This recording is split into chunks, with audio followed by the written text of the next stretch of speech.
야일의 장고단상 이 목사의 성경 공부 10번째입니다. 말씀이 육신이 되어 말씀, 즉 로고스의 정체와 의미.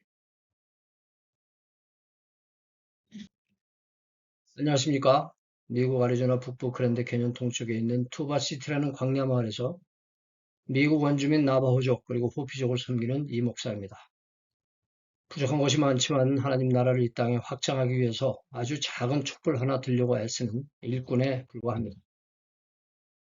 이번에는 요한복음 1장 14절의 말씀을 생각해 보려고 하는데요. 그 전후는 물론 1절부터 18절까지입니다. 이 말씀은 요한복음 전체의 서문이요, 또 요약이라고 할 수 있을 것입니다. 이 점을 염두에 두시고 요한복음의 각 부분을 이 서문에 연관시켜서 읽어보시면 도움이 될 것 같네요. 1절부터 18절 말씀 가운데서도 핵심이랄 수 있는 14절에서 요한은 이렇게 말하고 있습니다. 말씀이 육신이 되어 우리 가운데 거하심에 우리가 그 영광을 보니 아버지 독생자의 영광이요 은혜와 진리가 충만하더라. 이 구절을 처음 그 의식적으로 대한 것이 벌써 40여 년 된 것 같은데 그 당시의 느낌을 잊을 수가 없습니다. 턱 막히는 느낌, 뭔지 모르지만 압도되는 느낌. 어떻게 이게 도대체 뭐지? 그래서 이 말씀을 우선 외우고 씨앗처럼 마음속에 간직한 채 물을 주고 햇볕을 쬐이며 오랫동안 묵상했습니다. 그리고 저는 나름 말씀을 배웠고 지금까지도 그 배움을 나무 키우듯 키워가고 있습니다. 이것을 이번에 여러분들과 나눠볼까 합니다. 좀 거창하게 시작하는 느낌이지만 다 들으신 후에 그저 고개 두어 번 끄덕여 주신다면 그것으로도 저는 족하죠. 이 말씀에는 몇 가지 중요한 단어가 있습니다. 말씀, 육신, 영광, 은혜, 진리입니다. 각 단어가 가지고 있는 의미가 무엇일까 하는 거죠. 첫 번째 말씀이라는 단어입니다.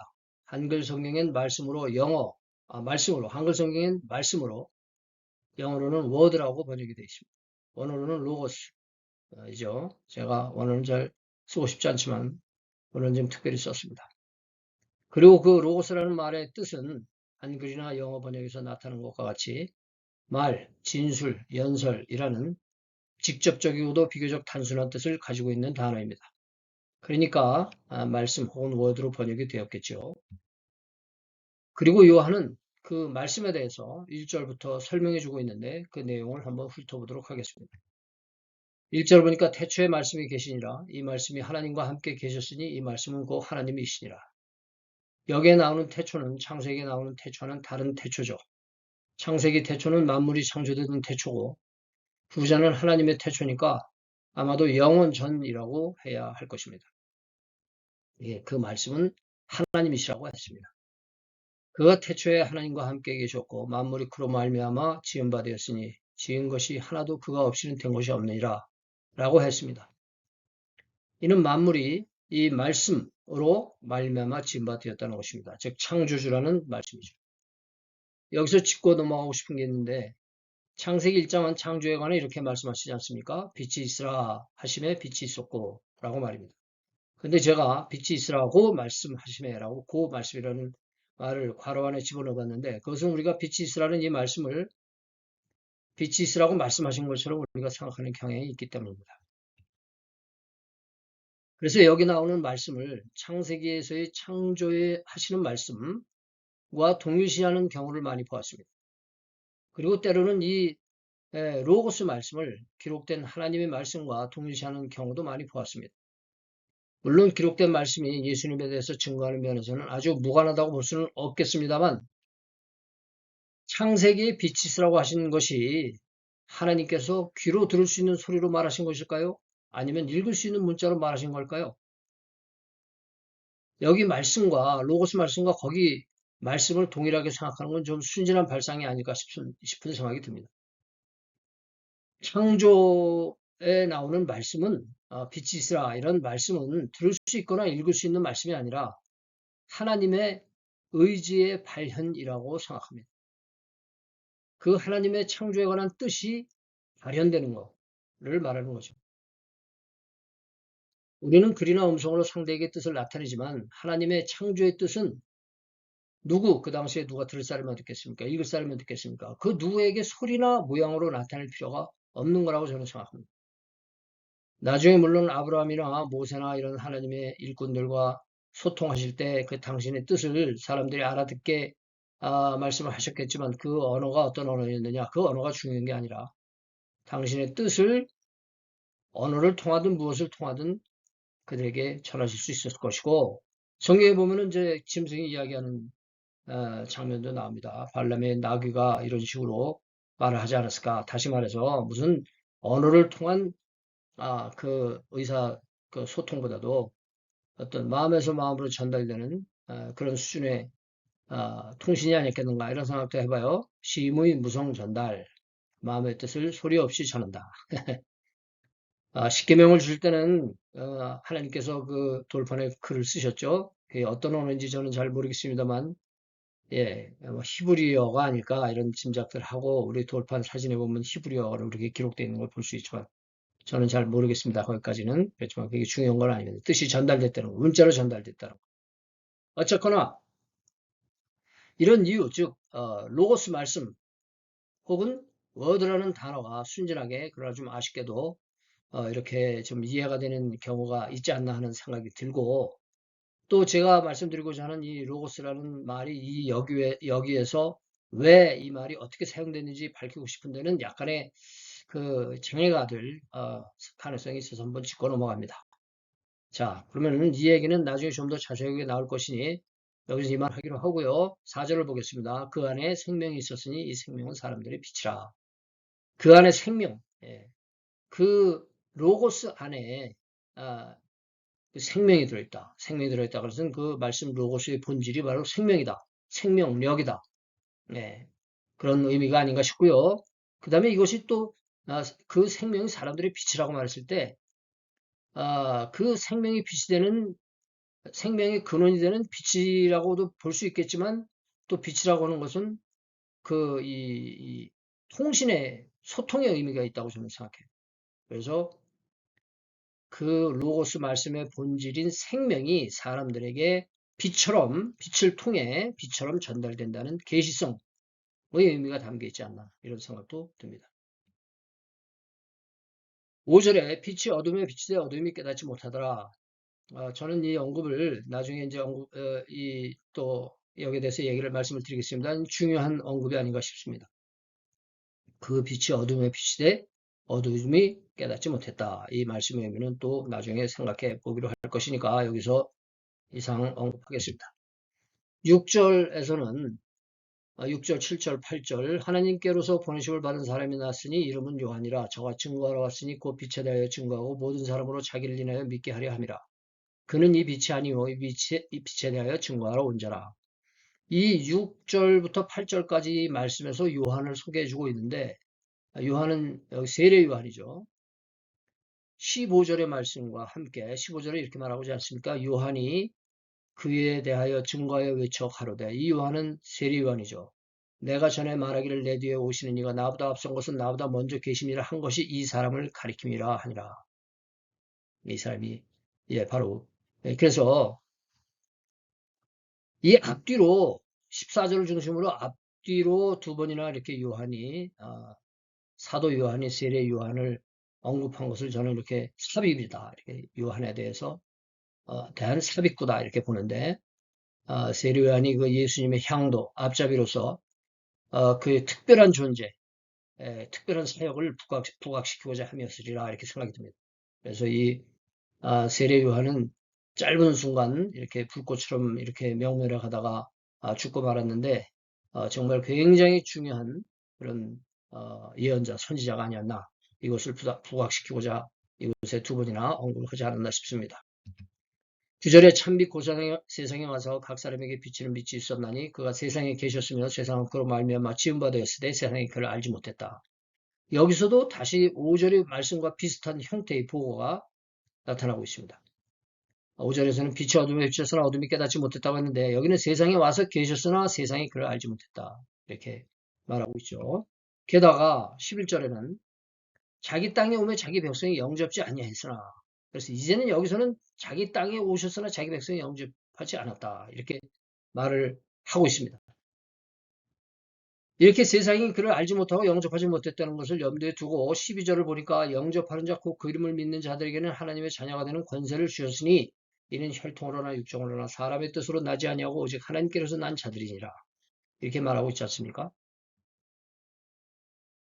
5절, 9절, 10절, 11절에서의 그 우리가 본 것과 마찬가지로 사람들이 그를 알지 못하고 또 배척하는 이러한 현상에도 불구하고 그 말씀을 영접하고 하나님의 자녀가 되는 사람들이 있었는데 그것은 어, 인간의 이 혈통이나 육정이나 사람의 뜻으로 된 것이 아니고 이거 몰라 따리고 또 거부했다고 얘기를 했으니까 받아들이지 못했다고 했으니까 그것은 인간의 능력이나 의지로 되는 것이 아니고 이미 증명됐습니다. 못 된다는 게, 안 된다는 게 하나님의 주권적인 역사에 의함이라는 사실을 말해주고 있습니다.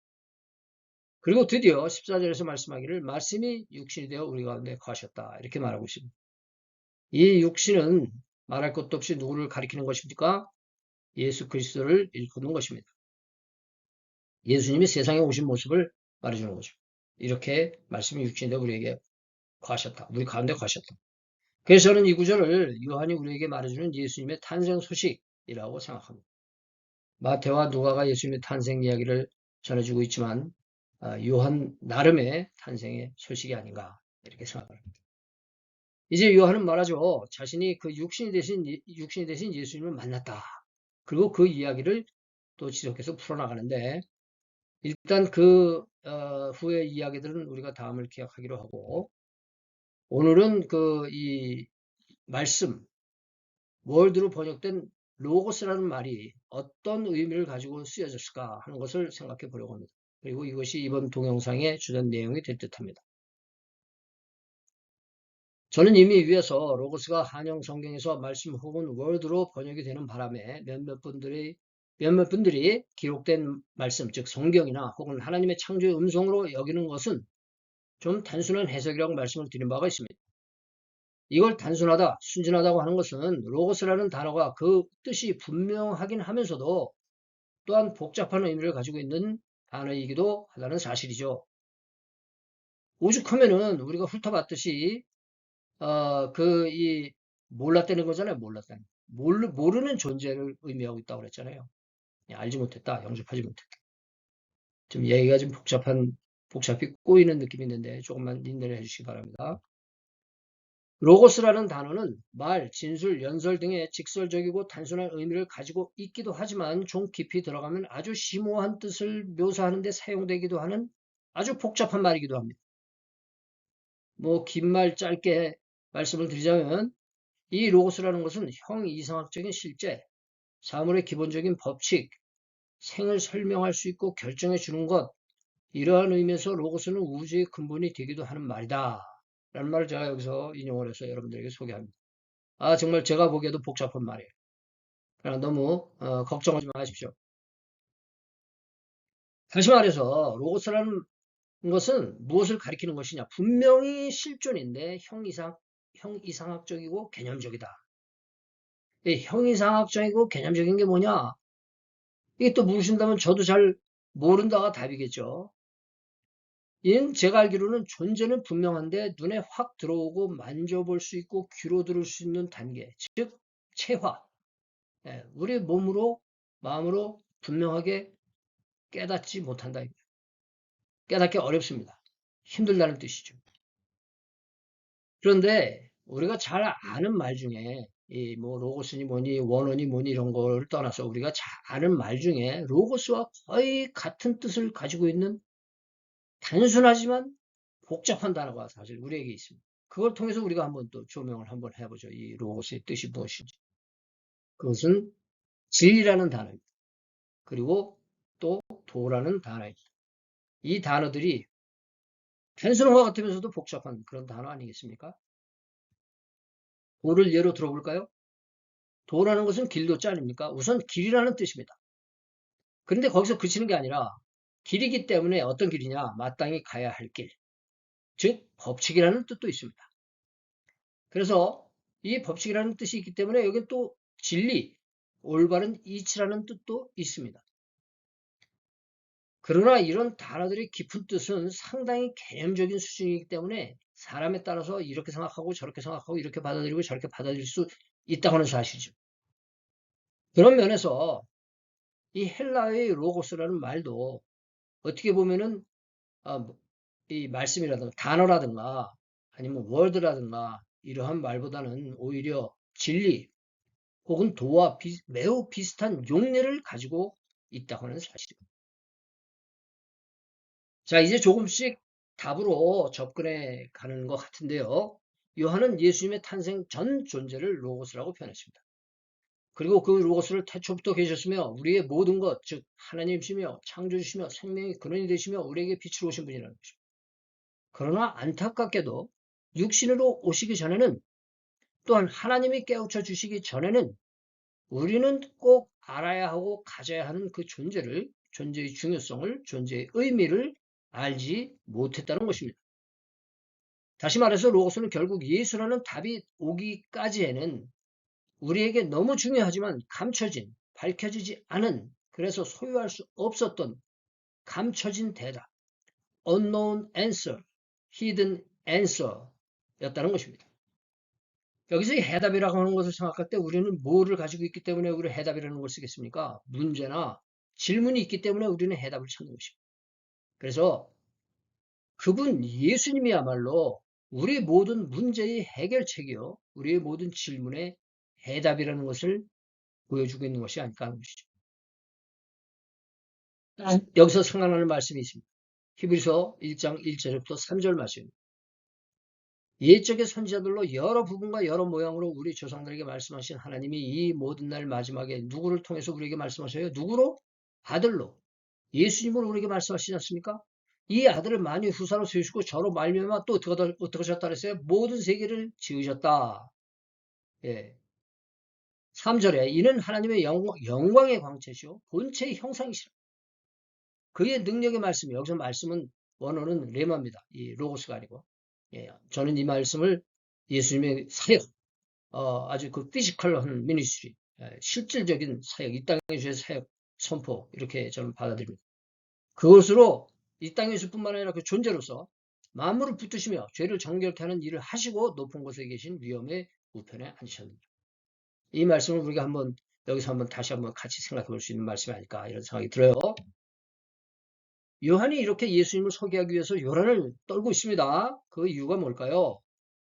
요한은 우리가 찾아 헤매는 삶의 진리, 삶의 길, 생명의 길이 어떻게 예수님을 통해서 주어지느냐, 알려지느냐 하는 이 중차대한 과제를 풀어주기 위함이 아니었을까. 그래서 저도 덩달아 이렇게 이 로고스라는 단어 하나 가지고 덩달아 좀 요란을 떨어봤습니다. 사실 로고스라는 단어는 예수님을 설명하기에 충분하지 않습니다. 개념적이죠. 부분적이기도 하지만 또 개념적입니다. 그런데 그 요한은 개념적인 예수님을 만났으며 그분의 영광은 하나님의 독생자의 영광이요 은혜와 진리가 충만하다고 14절에서 말씀해주고 있으며 또한 요한복음 전체 21장까지 그 사실을 이러저러한 얘기들을 통해서 육신이 되셔서 최하된 성육신된 그래서 우리도 듣고 보고 만질 수 있는 분이 되셨음을 우리에게 풀어주고 있습니다. 동양 철학의 한 주축인 도가의 시조라고 불리는 노자는 도덕경을 이렇게 시작하고 있습니다. 도가도 비상도 명가명 비상. 저는 이 고전을 한문을 통해서 동양 고전을 볼 수 있는 능력이 없는 사람이긴 하지만 저는 이 말씀을 듣고 oh my goodness 네, 이런 느낌을 가졌는데 오늘 읽은 우리 말씀 로고스와 관계돼서 제가 그런 느낌을 받아서 제가 소개를 합니다. 우리가 그것을 도를 도라 이름한들 그 이름은 이름일 뿐 도의 실체의 전부일 수 있겠느냐. 우리는 우선 이름을 붙일 뿐이지 그 실체를 모른다 라는 뜻이죠. 그리고 그 사실 도덕경에서 자기 나름의 그 도의 실체가 뭔가 하여간 그런 의미로 접근을 하고 있는 게 아닌가 이런 생각이 들어요. 우리가 사물의 이름을 붙여서 논할 뿐 그 이름이 사물의 본질을 얼마나 나타낼 수 있겠느냐. 예. 로고스도 마찬가지입니다. 제가 반복해서 말씀드리는 이 구절 기억하시죠? 5절, 9절, 10절, 11절. 세상의 그를 어둠이 깨닫지 못하고 세상의 그를 알지 못하고 자기 세상에 오셨으나 자기 땅에 오셨으나 백성에 영접하지 않았다. 왜? 몰랐으니까. 결론은 로고스는 몰라도 됩니다. 아니 알아야 하는데 어차피 몰랐던 게 로고스입니다. 로고스는 우리가 아는 게 아니라 모르는 거였던 거예요. 사실 저는 로고스 공부를 할 때 제가 그 한번 학문적으로 공부를 해보려고 로고스에 대한 논문 리스트를 제가 한번 찾아봤어요. 그런 사전이 있거든요. 어떤 이 개념에 대한 논문의 리스트를 보여주는 사진인데 로고스 수천 개의 그 논문의 리스트가 떴어요. 그걸 제가 어떻게 다 보겠습니까? 그래서 저는 포기했죠. 내가 내가 어떻게 이렇게 할 수 있겠는가. 그런데 포인트는 거기 있어요. 우리가 로고스를 다 알지 못했다는 거. 이 성경이 증명해주고 있잖아요. 몰랐다고. 우리가 받아들이지 못했다고.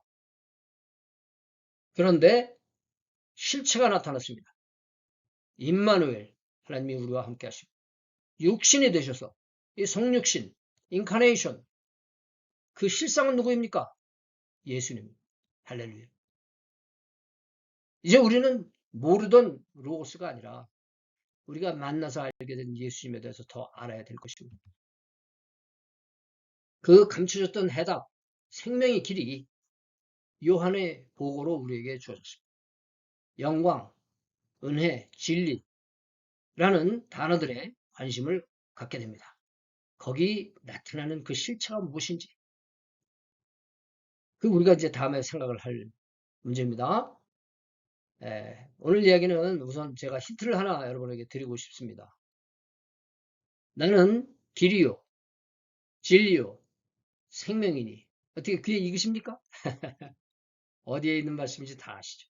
제가 이 구절을 여러분들한테 힌트를 오늘 말씀을 마무리하는 힌트 또 다음 말씀을 기대하기는 힌트로 제가 드립니다. 자, 참 어쨌든 기가 막힙니다. 한자 성경에서는 요한복음을 이렇게 시작합니다. 태초 유도. 이게 무슨 뜻입니까? 태초에 있을류 길도 아닙니까? 태초에 길이 있었다. 그러니까 14절에도 같은 단어가 나오는데 14절 그 말씀이 육신이 되었다 그랬잖아요. 그 말씀. 14절에 같은 단어와 말씀이라는 단어가 나오는데 거기서도 도로 말씀을 번역했습니다. 그래서 도, 성료, 육신. 도성료, 육신. 그러니까 도가 인간의 육신이 되었다. 결국 인간의 육신이 되었다. 그래서 우리 한국 크리스천들이 도성인신이라는 말 많이 하십니다. 특히 연세가 드신 분들은 도성인신이 옛날에 굉장히 상용적으로 우리가 많이 쓰던 말이에요. 요즘은 어떤지 모르겠습니다만. 그래서 우리는 이 말씀이 육신이 되었다는 것을 도성인신, 도성이신 이렇게 말하고 그랬습니다. 제가 이제 그 뭐 동양 한자 얘기를 조금 써서 제가 약간 사족으로 변명을 합니다. 저는 한자는 동양의 고전 언어로서 우리의 옛말이라고 생각합니다. 그리고 지금 우리가 이 한자를 읽는 발음과 중국 사람들이 읽는 한자의 발음이 다른데 저는 우리 발음이 표준어라고 생각해요. 저는 뭐 이 언어학을 공부한 사람은 아니지만 제가 이게 한자를 한국말로 읽는 것과 중국말로 읽는 것, 이 차이, 이것이 음성학적인, 저 음성학을 논할 주제도 아니지만 음성학적으로도 우리가 읽는 방법이 저는 훨씬 표준어라고 생각하고 물론 지금은 우리 한글이 있기 때문에 그냥 한자, 차인스라고 하죠. 사족이었습니다. 제가 약간 그 한자, 한문이라든가 한자 용어를 조금 인용해가지고 제가 핑계 삼아 말씀을 드렸습니다. 자, 알려드리는 말씀, 뭐 우리가 여기서 이렇게 사역하고 있다는 이런 말씀입니다. 오늘도 메시지가 길어진 것 같은데 참 길어질 때마다 제가 좀 약간 송구스러운 마음이 듭니다. 그렇지만 이게 어떤 한 주제를 한 동영상에 이렇게 담아야 되겠기에 이렇게 때로는 이렇게 길어지는 거를 저도 참 좀 어쩔 수가 없고요. 양해를 해주시기 바라고요. 또 우리가 말씀을 그렇게 좀 이렇게 우리 말씀을 우리가 어떻게 이해하고 어떻게 받아들이느냐. 그 우리 마음속에 뭡니까? 엔코딩, 뭡니까? 이 입력되는 그 시스템이 굉장히 중요해요. 그래서 이 입력이 아주 refined, 아주 그냥 굉장히 그 세련됐다는 것은 문화적인 세련이 아니라 말의 뜻을 우리가 잘 생각하고 깨닫고 이해하면서 우리가 받아들이면은 이게 엔코딩이 잘 돼요. 예, 입력이 잘 돼요. 그러면은 기억이 잘 됩니다. 기억이 잘 되는 이유는 그만큼 우리가 마음으로 깨닫고 거기 말씀에서 나오는 기쁨과 능력과 이런 걸 경험하기 때문에 기억을 할 수 있을 뿐만 아니라 그렇게 될 때 그 말씀이 생활로 나타나는 말씀의 능력이 나타날 줄로 믿어요. 그러니까 제가 좀 길어지더라도 양해를 해주시고 끝까지 이렇게 주의를 집중해서 들어주신 것을 대단히 감사를 드리고 또 다음에 뵐 때까지 성령 안에서 의와 평강과 희락이 귀 가정과 교회에 충만하시기 바라면서 오늘 저는 이만 작별의 인사를 드립니다. 박근혜